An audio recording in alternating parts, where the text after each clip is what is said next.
All right, Mary, let's take a look at your paper. MLA format first. This needs to be the same font as the rest of the paper, so turn that to Times New Roman. You handed this on the 17th of October, and there's no comma that needs to go there. You got a space issue here. This needs to be moved up to the next line. Title, A Painful End to a Self-Tortured Life. It's okay. I mean, I know what you're talking about. Wouldn't be bad to have a little reference to Macbeth or, I don't know, something in there. I don't know. All right, so it has been a rough week. Now, before you even get into this, you're obviously talking about Macbeth, but you have not brought up the play or the author yet at all. So you'd want to do that before you even dive into this information from the play. So it's been a rough week. I would just do period. It's been a rough week, period, and then do these little side bits. Thane Cotter betrays, the king is killed, his sons flee, and the new king is peccant. That's an interesting word. The new king used to seem courageous, loyal, and kind. Something must have happened to him. So you've never mentioned Macbeth yet until the next line. Perhaps post-traumatic stress disorder played a part in King Macbeth's demise. You haven't even mentioned that he was destroyed too. So again, there's a couple of things we need to kind of set this up for the reader before we just jump right into it. Is it cute and kind of creative? Sure. But I think you need to set this up a little bit better. So now you got to get into introduce the idea that he had some symptoms of PTSD. Those symptoms being hallucinations, negative thoughts, lack of sleep, and outbursts of anger are your symptoms. Make sure it's clear that that's what we're going to talk about. Now, this is not a long enough thesis statement, but I like the concept of it, the idea that all these things kind of destroy him from within. I'm just hoping when we get into the body paragraphs that that's actually what you're going to talk about when you get there. So we got also a space issue here, too many spaces, you got to move that one up. So when you get to your first body paragraph, which is about disassociation. So anyways, as we get into disassociation, you got to have a stronger topic sentence than just that he feels disassociated. Can include out-of-body experiences or feeling that the world is not real. Now, I know, so in your introduction, you do set this up that you're going to talk about hallucinations. So your main points are hallucinations. So that's not bad, the idea of disassociation, that he has these hallucinations. But here's a couple of things I would bring up. Number one, 2 of your quotes are way too long. It just is too much in here. If you wanted to pick out bits and pieces of them, that's fine. Remember we talked about not saying he sees a bloody dagger. Quote, is this a dagger which I see? Try to set it up a little bit better than that. So number 1, your quotes are too long. When you have quotes that go on to the 4th page, you need to separate them by dropping them down to the next line and tabbing them over twice. That's what you do with longer quotes. So you're talking about all the times that he sees these apparitions. This would be a colon here. This would be just a comma here, and this would be just a comma here because it's in the flow of the sentence. All right. So you have this really long where you go through all his prophecies. Here's my point. What is listing all the prophecies actually proving to you? Because your thing is about he's hallucinating. Do I need to see all of these prophecies? Sorry, I highlighted too much. Do I need to see all of these prophecies to know that he's hallucinating? That doesn't support the idea that he's hallucinating. Okay. Now, you do bring up that, and this is a double negative, he cannot discern that they are not real. So in all these instances, he cannot discern whether they are real or not. With the exception of the bloody dagger, which he says, but don't even bring that up because that's disproving your point. The point is that when he initially sees all of these, he thinks they're real. He doesn't think Banquo's real after he, becomes better. So it's not just the daggers that applies to. All of this then boils down to the final apparition. He points at them for his, which I don't even know. It nurses trepidation, corroding his peace of mind. I get that. But how does it relate to this? Because this is your thesis statement, and every body paragraph should support that. And how are you supporting it down here? Yes, you're using examples. Some need a little bit of work for what you're using of them, but how is it supporting your thesis still? You haven't got to that point yet.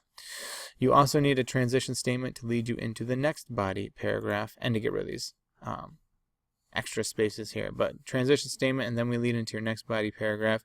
All right, Mary, in your introduction, you say that this paragraph should be about negative thoughts of himself. That's what you introduce in the introduction. But in this entire thing so far, you've talked about avoidance, being anxious, hypervigilance, of tension, and negative thoughts of himself in the outside world. So here's my point. What is it? What are you actually going to be talking about in this paragraph? Okay, that's what I want to see. And this, I don't know how that applies to negative thoughts about himself, other than he's kind of paranoid at this point, but I think that's more anxious than just negative thoughts of himself overall. And here is my biggest problem with this paragraph. Well, hold on, before I get to that one. This is not going to be right. It's probably, get rid of all of this. It's probably going to be just that in your parentheses. My biggest problem with all of this is this monstrosity, which I just warned you about. But let me just go ahead and highlight it for you.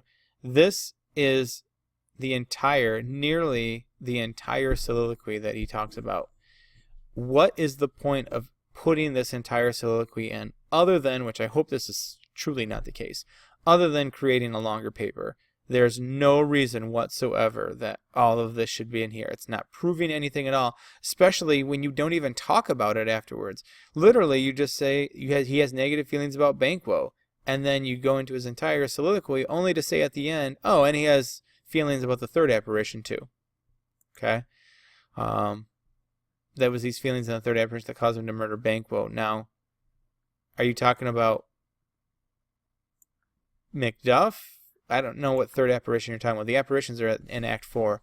So you're talking about Macbeth or Banquo's third prophecy at the beginning that caused him to murder Banquo? That would make more sense if you said prophecy instead of apparition. Okay? So what you need to do is A, shorten these quotes.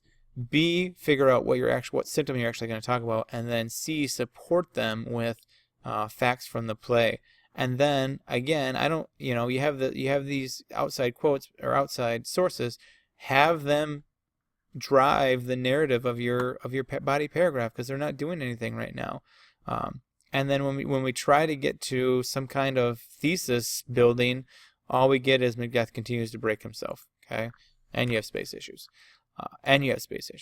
So we're still struggling with putting this all together. All right, so your next body paragraph is about outbursts of anger, which this is your topic sentence way down here, which is almost the end of the paragraph. So he has these outbursts of anger. What do they do to him? What is the significance of it? So on and so forth. Go back to your thesis statement, which you're not doing. You use some examples which are good for outbursts of anger. But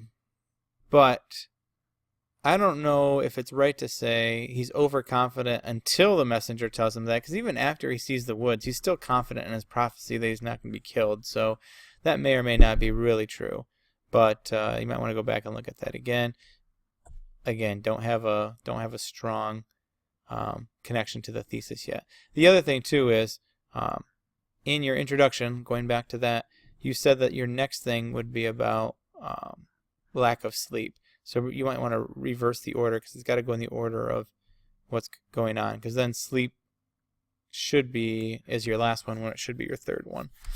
So let's look at your lack of sleep paragraph. All right, so your last theme or symptom is on sleep.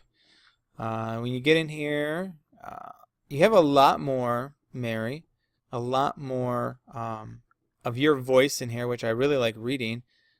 You try to bring in more of your outside source. So that part is good. It's more stressful on the mind and body. It's augmented, but again, you're not tying it back. You're doing a great job of looking at the symptom, but you're not tying it. This is the one paragraph that you don't have a lot of examples from the play. You're not tying it back into the troubles that Macbeth is having, which you kind of get to in here. But and think about this for organization. Couldn't you organize this better so that Sleep leads into outbursts of anger, and hallucinations are a sign of trouble sleeping. So you go hallucination, sleep, outbursts of anger, so that you have natural transitions in there. I think that makes a lot of sense. So think about that for your rewrite.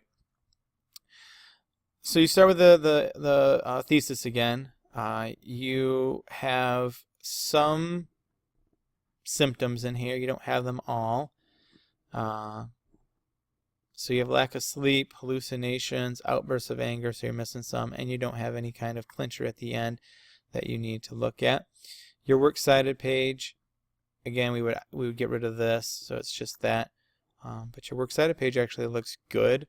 And once you get rid of that, this one is going to obviously go first. It's in alphabetical order, so that would go good. So you did a good job with your works cited page. You did a good job of citing your sources in text, which is awesome, because a lot of your compatriots didn't do that. Mary, so good job with that. But I just think we need to have a really more focused body as you write your rewrite. So looking forward to it.